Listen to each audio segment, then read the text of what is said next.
Hello guys! Magandang hapon sa inyong lahat. Ayan, gabi na naman, ang bilis ng oras, ano? Kanina yung sa umaga na umulan hanggang hapon. Tapos ngayon, tumigil sa kaninang mga 2 o'clock yata yun. Bago ako mag-end ng live ko kanina, nag-end na din yung ulan, tapos hanggang ngayon din na umulan. Pero parang nagbabadya na naman guys, tignan nyo, oh, di ba? Ibubuhos na naman niya mamaya, madaling araw yan, o kaya mamayang gabi. Ang kapal ng ulap. Tignan nyo yan guys. Sana nga wish ko lang sa probinsya naman umulan, hindi yung dito sa Hong Kong lagi. Minsan may mga nagtatanim ng palay, nagtatanim ng gulay, yung mga ganun, sana doon uulan. Okay lang naman na umulan dito, pero hindi naman yung araw-araw katulad na kung magdamag, minsan half day siyang umuulan, ganyan. Ay, wish ko lang na sana lumipat sa Pilipinas, kasi yung ibang part ng Pilipinas guys, lalo na yung mga farmers, yung mga nagtatanim ng mga gulay, ganun, kailangan nila ng ulan. Pero madamot yung ulan doon sa amin guys, madamot yung ulan. Ayan o, naglalaro ulit yung nung dati. Yan yung mga magjowa, yung dalawa doon. Ayan, may kaibigan sila. Ayan, yung mga magmarites muna tayo. Hindi sila Chinese, yung isang babae lang yung Chinese. Pero yung dalawa is foreigner. Hindi ko lang alam kung anong lahi. Kasi hindi naman sila masyado maputi. Ang lalaki is Indian. Indian man. Kasi maitim yung kanyang legs, oh. Yan yun. Maitim siya. Maitim siya sa Pinoy. Kasi yan, tingnan nyo, nandito sa abroad, maitim pa rin. Kung yung mga nandun sa probinsya, yung babad sa araw, pag nandito yung mga puputi yun, tapos maputi kayo sa dyan. Nagmamarites ang lola nyo. Ayan, iniisip ko katapos ko man naglinis guys. Naglinis ako dito sa bahay namin, nagmap, nagdusting. Dininis ko nga yung aking hanger. Yung hangeran ko ng mga underwear kasi tagal na hindi nagagamit. Nakabitin lang doon, nakasabit lang doon sa may sampayan doon sa may kusina is malagkit na siya. Ay, sabi ko bakit ba ito nandito? Medyo malagkit-lagkit na kasi ngayon din namin ginagamit kasi konti lang naman yung ginagamit ko. Kaya napag-isip-isipan ko, sayang naman yun kung nandun lang na nakadump yun. Kaya sabi ko, linisan ko nga. Nilinis ko, nilagyan ko siya ng sep. Natanggal lahat yung kanyang mga lagkit-lagkit. Tapos yun, pinapatuyo ko na siya pagkatapos natuyo. Pagkatapos na matuyo yun guys, ilalagay ko na sa supot. Tapos itago ko na dun sa kwarto ko kasi hindi naman nagagamit. Kasi nga, nandun lang nakasabit dun sa may kusina. Siyempre pag nagluto kami, yung usok, lumalagkit. Hindi kagaya dyan sa probinsya o kaya dyan sa atin na naka-open kasi yung mga windows natin, open yung mga doors. Pag nagluto ka, hindi nag-i-stay yung mga malalagkit na pag nagluto ka sa kusina. Dito kasi naka-close lahat. Umaasa lang sila sa exhaust fan. Yung exhaust fan lang talaga yung naglalabas ng mga usok o kaya mantika pag nagluto ka. Hindi katulad sa atin na bihira yung nagaganon. Diba? Kasi naka-open windows tayo. Dito talaga is sarado lahat. Umaasa ka na nga lang sa aircon. Kung wala silang electric fan, ayun, patay. Kailangan may electric fan din, tapos may aircon din, gano'n. So, ayun. Marami akong natapos ngayon, guys. Nung natapos yung aking live, kumain ako ng lunch. Tapos, nag-support. May nanood din ako ng mga video. Tapos nag-support din ako sa live, yung mga naka-live na nakita ko, ayun, nakatambay. Nag-end na si Ma'am Ame Ganing, tapos na siya. Tapos nanood na rin ako ng mga videos mo sa random. 3 videos yata yung napanood ko kanina habang ako ay nagkukuskus doon sa kusina. Kasi naglinis din ako ng exhaust fan namin. Grabe.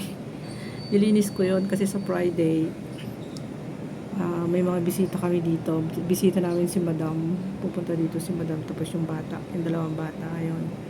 baka mamaya makita nila yung exhaust fan ko doon sa kusina, eh malagkit-lagkit na. Ayun, nilinis ko kanina. Kaya marami akong natapos nung pagkatapos ng live ko. Tapos ito, okay na ako ngayon. Kaya sabi ko, napag-isip-isipan ko, upo nga ako dito sa balcony para mahanginan naman ako kasi mahangin dito guys. Sa kusina kasi naka-on lang yung aircon doon. Wala naman si Lola, pumunta na ng China kahapon, pero babalik sa Thursday. Tapos nihatid ni Indo, ayan, pauwi na si Indo mamayang gabi dito kasi di off niya daw bukas. Pero bukas is ang schedule ko bukas ay pupunta ako sa market. Bibili ako ng mga ibang ingredients ko bukas para sa lulutuin ko sa Friday. Tapos Wednesday tomorrow, di ba? O tapos pupunta pa ako ng Huwebes para sa Friday, hindi na ako magma-market para diretso na yung luto ko. Magluluto ako ng soup sa umaga. Kasi yung mga lulutuin ko guys is palalambutin mo pa yon. Lulutuin ng mga 2 hours ganon para lumabas yung tunay na lasa ng kanilang soup. 1.5 hour ganon. Depende kung ano yung klase ng soup na lulutuin. Tapos magluluto pa ako ng beef brisket with the radish. So ano yun, papalambutin ko yun ng 1.5 hour din siguro yung guys, kasi alam nyo ang beef pag makunat hindi masarap. Kailangan talaga yung beef is tender talaga siya, tender and soft. Kailangan maging soft yung beef para hindi siya maging chewy, di ba? So yun yung isang recipe ko for Friday. Hindi yung mga bus, at least na yung mga tao ngayon hindi nakapayong. Ayan, maraming nag-aabang ng mga sasakyan kasi pauwi na sila galing trabaho. At yun, marami na rin naglalaro ng badminton doon, diba? Ayan, 1, 2, 3, 4, 4 na court dyan. Ayun, meron ding nagra-runner. Meron nung tumatakbo doon, yung paikot na yun. Sports ground, sports complex yan sa part na yan. Busy yung mga buses pag ganitong oras guys. Mga bus, mga taxis, mga cars, yan.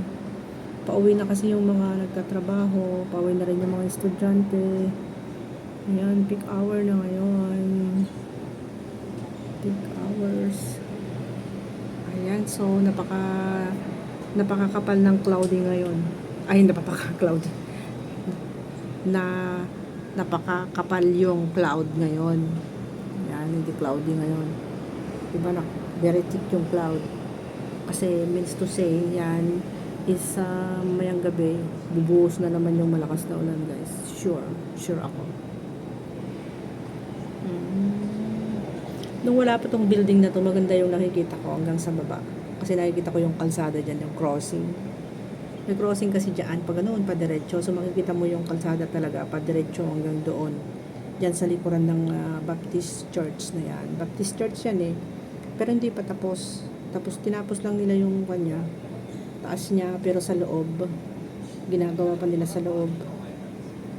Tsaka dito sa side dito, sa harapan namin is tapos na. Yan. Pero doon sa harapan doon, hindi pa masyado. Hindi pa gaano. Kasi nadadaanan ko pag ako ay nakasakay ng bus na 29A papunta doon sa Kulunton Station, MTR. Hindi pa siya tapos guys. Pero meron na siyang door. Meron na rin siyang stairs pataas. Yeah. Pero maganda siya. Cute na Baptist Church. Ewan ko lang kung saang floor yan kasi ano yun eh, 1, 2, 3, 4. Siguro 4 na palapag lang yan. 4 or 5.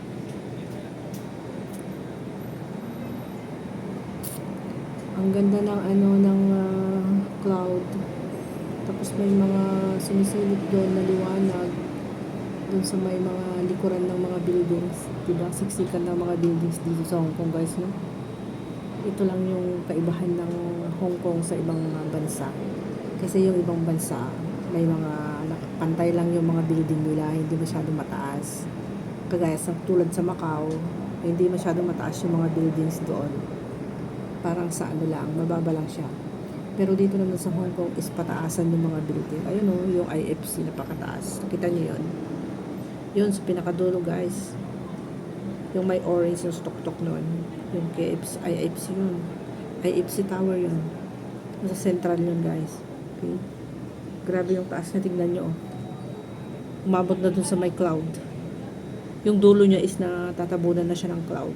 Yun, padiretso doon. Yung guys, kita niyo. Yun. Hindi ko na makita yung tuktok niya kasi yung tuktok niya nag-ano siya U-shape yun. U-shape siya. Naka-U.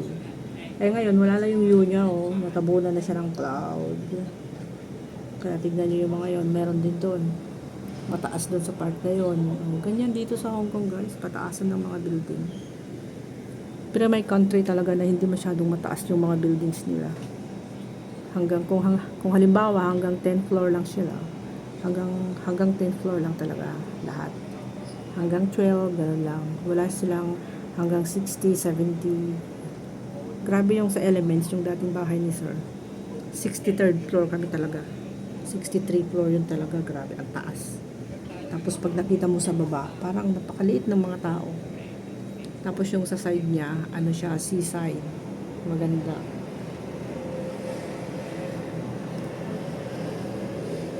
Pero yung bahay ni Sir dito ngayon, 9th floor lang ito. Ay, 6th floor lang kami.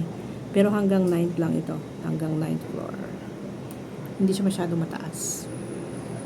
Pero yung bahay niya na isa doon sa Elements is 63rd floor. Pero doon sa China, yung bahay niya is 18th floor. Diba guys? 18th floor. Ayan. Talaga naman. Lumiliwanag na yung ano doon, yung court. Nakasindi na yung kanyang mga solar. Yung solar light nila, yun ang taas. Pataas yung poste, tapos ilang solar light. Yung nakalagay doon, 1, 2, 3, 4 na malalaki. Ayan sunod-sunod na 1, 2, 3, 4. Para makita mo, parang isa lang, diba? Pero 1, 2, 3, 4 na ganun. Tapos ang lalaki nila.